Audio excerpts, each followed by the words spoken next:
आज हम समझेंगे class 7th maths chapter 5 lines and angles, जिसमें हम लोग लाइन सेगमेंट के बारे में समझेंगे, रिलेटेड एंगल्स क्या होते हैं उसके टाइप्स देखेंगे, ट्रांसवर्सल लाइंस क्या होती हैं उस पर कौन कौन से एंगल्स बनते हैं वो समझेंगे, और इन्हीं टॉपिक्स पे बेस पे हम 2 एक्सरसाइज को सॉल्व करेंगे जिससे आप लोगों को ईजिली करेक्ट उसको यूज़ करना आ जाएगा एंगल्स को। ऐसे ही सेकेंड वाला है बेटा, देखें आप तो ये तीनों स्ट्रेट लाइन पर बन रहे हैं एंगल, तो इन तीनों एंगल का सम कितना होगा 180 डिग्री, मतलब 45 plus 65 plus x equals to 180 degree. 45 plus 65 कितना होता है, ये हो जाएगा आपका 110 plus x equals to 180 degree. अगर 110 प्लस x इक्वल्स टू 180 है तो अगर 180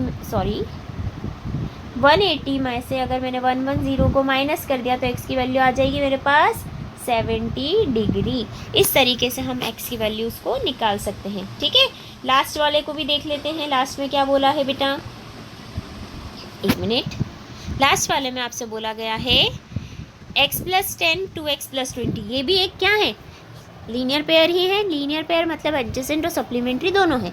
तो x + 10 plus 2x + 20 equals to 180 degree. तो x + 2x दोनों x के साथ है तो ये प्लस हो जाएंगे 3x, और 20 + 10 प्लस हो जाएगा तो 30 हो गया, ये बचा 180। तो 3x equals to 180 minus 30, 180 minus 30 कितना मिलेगा 150। लिखें अब हम इसके आगे का सॉल्व करें तो ये हमें मिलेगा 3x इक्वल्स टू 150।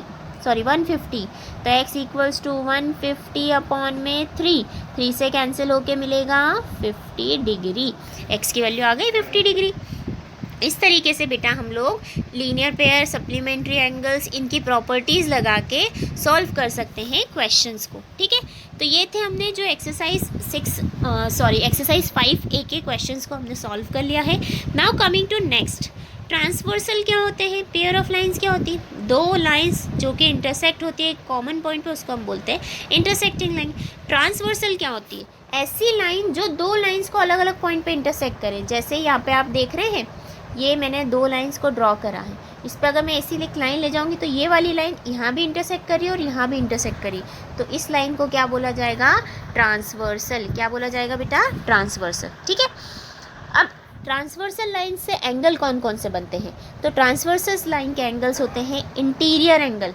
कौन से एंगल्स, इंटीरियर। तो आप इस डायग्राम में देखिए 3 4 6 5 ये सारे एंगल्स होते हैं इंटीरियर एंगल। एक्सटीरियर एंगल जो बाहर की साइड होते हैं 1 2 7 8 ये एंगल्स कैसे हो गए, एक्सटीरियर एंगल्स। ठीक है, करस्पॉन्डिंग एंगल्स वो होते हैं जो ट्रांसवर्सल के सेम साइड पे होते हैं लेकिन एक अंदर होता है और एक बाहर। ट्रांसवर्सल ये वाली लाइन है, एक सेकेंड बेटा, ट्रांसवर्सल ये वाली लाइन, एक अंदर, अगर मैंने 5 वाला अंदर लिया तो 1 क्या होगा बाहर, मतलब एंगल 5 और एंगल 1 कैसे एंगल हो गए, करस्पॉन्डिंग एंगल। ठीक है, ऐसे हम दूसरे और भी एग्जाम्पल्स ले सकते हैं इसकी हेल्प से, जैसे 6 और 2, 3 और 7, 1 और 8 are corresponding angles. Alternate interior angles कैसे होते हैं, जैसे 3 और 5, 4 और 6 ये सब क्या है, अल्टरनेट इंटीरियर एंगल्स होते हैं। ठीक है, अंदर की साइड ही है ना बेटा, देखो ये ऐसे जो टेढ़े होते हैं ना इस तरीके से बनते हैं, ये जेड के फॉर्म में जो एंगल होते हैं एक इस साइड और एक इस साइड, इसको हम बोलते हैं अल्टरनेट इंटीरियर एंगल्स।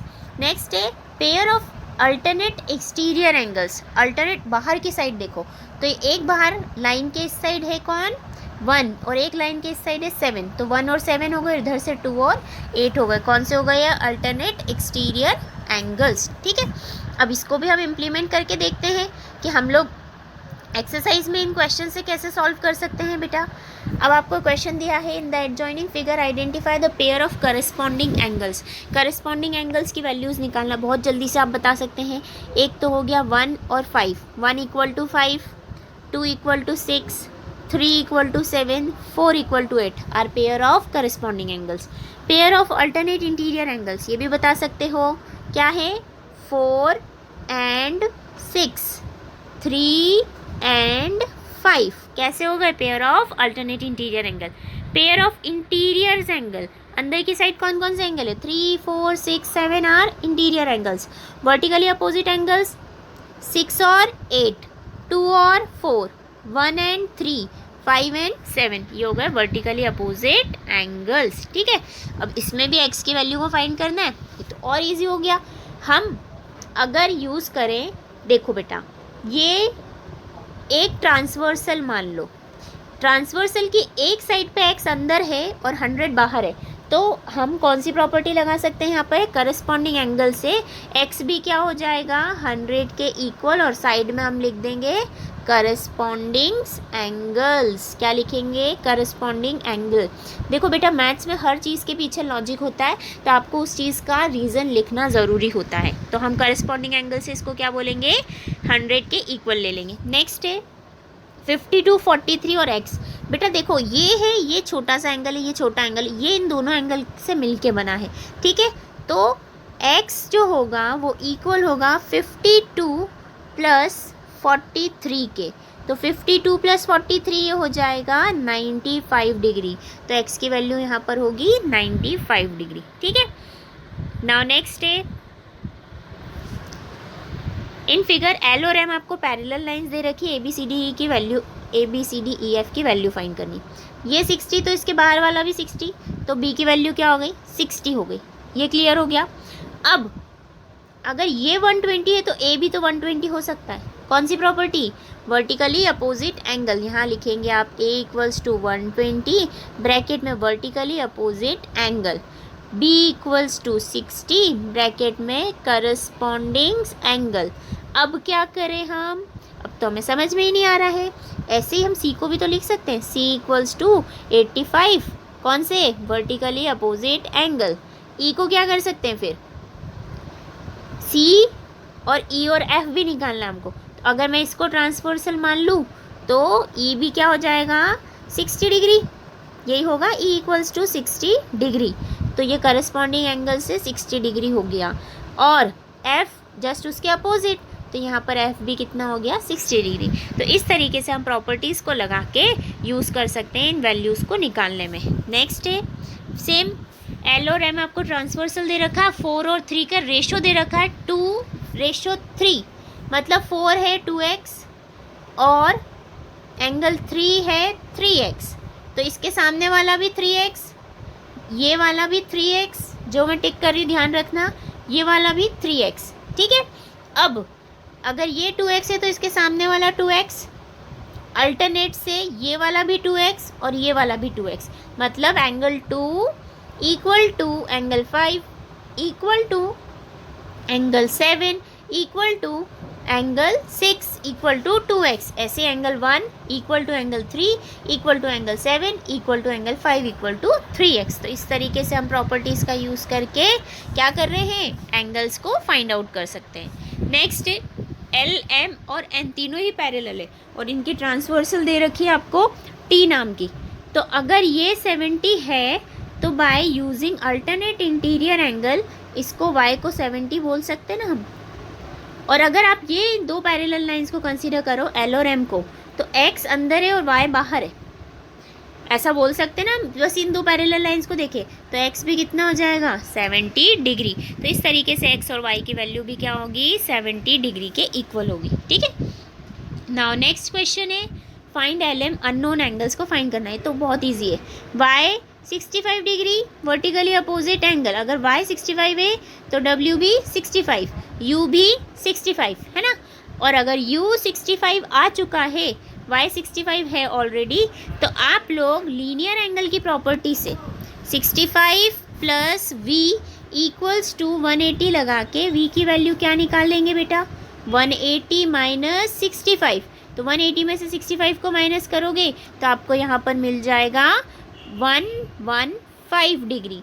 तो अगर v मिला आपको 115 डिग्री तो t भी 115, t अगर 115 तो z भी 115 और z अगर 115 तो x भी 115 होगा. ठीक है, तो इस तरीके से हमने प्रॉपर्टी दो तो हमने अपनी जो अभी इस एक्सरसाइज की पढ़ी वो लगा दी, और एक हमने जो सप्लीमेंट्री एंगल्स की प्रॉपर्टी पढ़ी थी ना, जिसका सम क्या होता है 180 डिग्री, वो लगा दिया. नेक्स्ट है are the following pair of lines are parallel, justify your answer. Parallel lines कैसे होती है? जब करस्पॉन्डिंग एंगल्स हो, अल्टरनेट इंटीरियर एंगल्स हो, वर्टिकली अपोजिट एंगल्स हो, ये सारे एंगल्स क्या हो? इक्वल हो, तो वो वर्टिकली पैरेलल लाइन्स होती है। यहाँ अगर आप ऑब्जर्व करें तो एक 75 है, एक 125 है, तो यहाँ पर ये भी 125 होगा। अब अगर 125 और 75 का सम आ जाए 180 के इक्वल, तो हम क्या बोल सकते हैं इसमें? ये कौन सी है? पैरेलल लाइंस है, क्योंकि इसमें हमने अल्टरनेट इंटीरियर की प्रॉपर्टी लगाई और सप्लीमेंट्री एंगल्स भी प्रूफ किए। तो 125 प्लस 75 आप जब करोगे तो आपको क्या मिलेगा? सॉरी 125 और 75 नहीं, सॉरी बेटा, ये 125 है तो आप यहाँ पर भी इसको 125 लिख सकते हो ना, by using alternate interior angles. मतलब आप इन दो लाइंस में यूज़ कर पा रहे हो रिलेटेड एंगल्स का, तो आप लोग इसको बोल सकते हैं पैरेलल लाइंस है। अब ऐसे आप 100 और 80 की बात करो, अगर ये 80 है, अगर आप यहाँ ऑब्जर्व करेंगे बेटा तो 125 और 175 का जो सम आएगा ना, वो आएगा 195। सॉरी 195 नहीं आएगा, ये कुछ आएगा 10 और 200 आएगा। कितना आएगा? 200, जो कि 180 से ज़्यादा है, तो ये पैरेलल लाइंस नहीं है। यहाँ अगर आप बात करें, ये अगर 80 है तो ये भी 80 होगा। कौन सी प्रॉपर्टी? Alternate interior angles. फिर आप चेक करो, ये दोनों पास के एंगल्स का सम 180 आना चाहिए। अगर ये 180 नहीं आ रहा है तो ये पैरेलल लाइंस नहीं है, लेकिन 100 प्लस 80 क्या होता है? 180, तो ये पैरेलल लाइंस है। ठीक है, ऐसे नेक्स्ट वाले में भी देख लेते हैं हम लोग पैरेलल लाइंस। पैरेलल लाइंस कब प्रूव होगी? जब इसका सम 180 आ जाएगा। 75 और 75, अगर ये 75 है तो ये भी 75। ठीक है, सॉरी बेटा, अगर ये 75 हुआ तो ये भी 75 है ना। अब बेटा आप यहाँ पे ऑब्जर्व करो, किसी भी तरीके से आप 180 नहीं लेके आ पा रहे हो, तो ये पैरेलल लाइंस नहीं है। ऐसे लास्ट वाले में भी आप करस्पॉन्डिंग एंगल्स कुछ प्रॉपर्टी ही नहीं अप्लाई हो पा रही है इस पर, तो ये भी पैरेलल लाइंस नहीं है। ठीक है, तो इस तरीके से हम लोग पैरेलल लाइंस को आइडेंटिफाई करते हैं by using the properties of angles. So बेटा आज के जो टॉपिक में हमने देखा कि कैसे रिलेटेड एंगल्स का हम यूज़ करते हैं, कॉम्प्लीमेंट्री क्या होते हैं, सप्लीमेंट्री क्या होते हैं, वर्टिकली अपोजिट एंगल्स क्या होते हैं, करस्पॉन्डिंग एंगल्स क्या होते हैं, ये सारी चीज़ें हमने इस चैप्टर के अंदर कवर करी और जिसकी हेल्प से हमने 2 एक्सरसाइज के क्वेश्चन को सॉल्व किया है। ठीक है, ओके बेटा, थैंक यू।